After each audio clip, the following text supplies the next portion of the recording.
Огражденияni haqiqiy fermerskiysini yasayapmiz. Ketdik. Ya urug'im bo'lish shart emas, ko'zimiz urug'ini, xudo xolasa.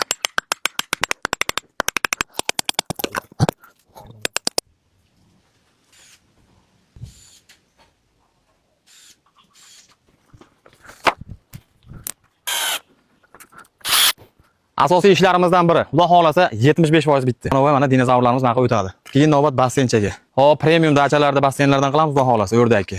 Setkalarimiz yaxshi, nari bedana qapasimizdan oshib qolganlari bor edi. Xuddi shuni ishlatyapmiz. O'zimizga asqotdi-da. Samolyot qilib bosh og'riq qilib o'tirmaymizda, steplarda qangalatib Buqamidi bular kelib suzgan. Turaveradi menimcha, xudo xolasa. Shu to'g'ri.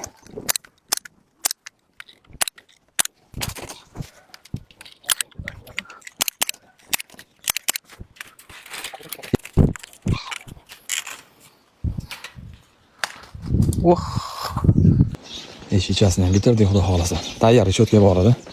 Shu reshetkadan eshik yasab qo'yamiz. Ikki chekalari bitdi. Loydan shunday qilib yasab qo'ydik, xudo xolasa. Har yoqda rosa chiroyli ko'rinyapti lekin. Mana. Haqiqiy rancho bo'ldi, ha. Endi mana xudo xolasa bitta peregorodkamiz, basseynimiz qoldi. Basseynni ham qurib oladigan bo'lsak, xudo xolasa aşağıda qolaveradi endi o'rdaklar. Petlay olishimiz kerak. Bu petlarni ertaga qatirib, eshikni ochilib yopilib qo'ysak, xudo xolasa bitta. Mehnat yoqqan bo'lsa, bitta bahona berib qo'yasiz aka. Salomat bo'linglar.